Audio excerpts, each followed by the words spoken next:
बिस्मिल्लाहिर्रहमानिर्रहीम। पुराने ज़माने की बात है कि किसी गांव का चौधरी बड़ा लालची था। लालच ने उसकी अकल पर पर्दा डाल दिया था और किरदार और इखलाक इंतहाई पस्त हो गया था। वो गांव के किसी भी शख्स के पास कोई भी कीमती चीज़ देखता तो उसे किसी भी तरीके से हथिया लेता। गांव वाले उसके रवैये से तंग आ चुके थे। उन्होंने कई बार गांव के काजी और मस्जिद के पेश इमाम से भी शिकायतें की, जिनकी बातें चौधरी बड़े गौर से सुनता था, लेकिन उनको मानने और अमल करने पर बिल्कुल भी तैयार नहीं था। अगर उसे मालूम हो जाता कि किसी के पास अच्छी नस्ल की गाय, भैंस या बकरी, यहां तक कि मुर्गी ही क्यों ना हो, वो बेचारा इससे महरूम हो जाता। गांव वाले अपने अच्छे से अच्छे जानवर में भी कोई ना कोई ऐब निकालते और उसे सारे गांव में मशहूर कर देते थे, ताकि उनका जानवर लालची चौधरी से महफूज रहे। लेकिन इन सब बातों के बावजूद गांव वाले एक दूसरे से हंस की वजह से गांव के चौधरी को कुछ भी नहीं कहते और वो धमकी के जरिए मामूली से मामूली रकम के एवज या फिर मुफ्त जो कुछ भी पसंद आता उसे हथिया लेता। एक दिन गांव के मौलवी साहब और काजी साहब ने चौधरी को राय रास्त पर लाने और उसको सबक सिखाने के लिए एक मुनफरिद तरीका अपनाया। चौधरी की हवेली के करीबी काजी और मौलवी साहब के मकान थे और दोनों के मकान के सेन के दरमियान एक दीवार थी जो ज्यादा ऊंची नहीं थी। लिहाजा दीवार के ऊपर एक अंडा रखकर दोनों जोर जोर से लड़ने लगे। मौलवी साहब ने कहा, यह सफेद सोने का अंडा मेरी दीवार पर है, इसलिए इसका मालिक भी मैं ही हूं। काजी साहब मौलवी साहब की बात सुनकर बोले, यह दीवार तुम्हारी कब से हो गई? मुर्गी भी मेरी और दीवार भी मेरी है। सोने का अंडा मेरी मुर्गी का है, इसलिए इसका मालिक भी मैं ही हूं।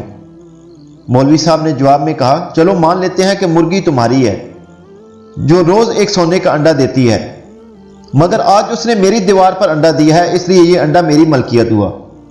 जब काजी और मौलवी की लड़ाई की आवाजें चौधरी ने सुनी तो वो भाग कर आया। के लिए मुंह खोला, काजी साहब फौरन बोल उठे, देखिए चौधरी साहब, मेरी मुर्गी ने आज गलती से सफेद सौदे का अंडा इस दीवार पर दे दिया है जहां यह रखा हुआ है, और मौलवी साहब इस पर अपना हक जमा रहे हैं। यह सुनकर मौलवी साहब फौरन बोले, यह मेरी दीवार है, इसलिए इस पर मौजूद अंडा भी मेरा ही है, लिहाजा इसका मालिक भी मैं ही हूं। जब चौधरी ने उनकी बातें सुनी तो उसका लालचपन जाग उठा और वो बोला, सुनो, मैं तुम्हारी बहुत इज्जत और एहतराम करता हूं और गांव का चौधरी भी हूं। यह मकान भी मैंने ही तुमको बनाकर दिया है, इसलिए मुर्गी भी मेरी है और अंडे का मालिक भी मैं ही हूं। लेकिन फिर भी अंडे और मुर्गी के बदले तुमको मालो दौलत देता हूं। उसने दोनों को अपनी लालची आंखों से घूरते हुए कहा। मौलवी साहब मरी हुई आवाज में बोले, आप सोने के अंडे के बदले कितनी रकम देंगे? चौधरी ने गर्जदार आवाज में कहा, बेफिक्र रहो, तुमको 10,000 रुपये मिलेंगे। यह सुनकर मौलवी साहब बोले, जनाब इंसाफ की बात करें, यह 7 तोले से कम का अंडा नहीं है, कम अज कम इसकी कीमत 7 लाख रुपए होनी चाहिए। चौधरी बोला, मौलवी साहब आपका रुपये पैसे से क्या काम, आप अल्लाह अल्लाह कीजिए। खैर मैं फिर भी आपको 3 लाख देता हूं। मौलवी साहब बोले, जैसे आपकी मर्जी, लेकिन पैसे मुझे अभी चाहिए। यह सुनकर चौधरी भागा भागा गया और एक थैली उठा लाया और बोला, मौलवी साहब पूरे 3 लाख रुपए हैं, अब आप बीच में से हट जाइए, अब काजी और मेरा मामला है। काजी साहब ने जब चौधरी की बात सुनी तो बोले, यह मेरी मुर्गी का अंडा था और सौदा आपने मौलवी से कर लिया है। चौधरी ने कहा, ठीक है काजी साहब, हम आपसे भी सौदा कर लेते हैं, इसके बावजूद कि सोने का अंडा देने वाली मुर्गी भी हमारी है। काजी साहब बोले, वो रोजाना एक सोने का अंडा देती है, इसकी क्या कीमत लगाएंगे? तकरीबन 7 लाख रुपए का एक अंडा है। चौधरी बोला, तुम मेरे गांव में रहते हो और मेरी जमीन पर रहते हो, फिर भी ऐसे बातें करते हो? काजी साहब ने कहा, यह मकान मेरे बाप दादा की मालकियत है, इसकी जमीन भी मेरी है, मैं उसको छोड़कर चला जाऊंगा, लेकिन यह मुर्गी का अंडा किसी को नहीं दूंगा। जरा हिसाब लगाइए, एक माह में कितने लाख होते हैं और एक साल में कितनी रकम बनी? चौधरी बोला, तुम मेरी इजाजत के बगैर गांव से गए तो जान से मार दूंगा। काजी साहब ने कहा, मैं इससे पहले ही मुर्गी को मार देता हूं। काजी की बात सुनकर चौधरी बोला, ठहरो, ऐसा मत करना, मैं तुमसे सौदा करता हूं।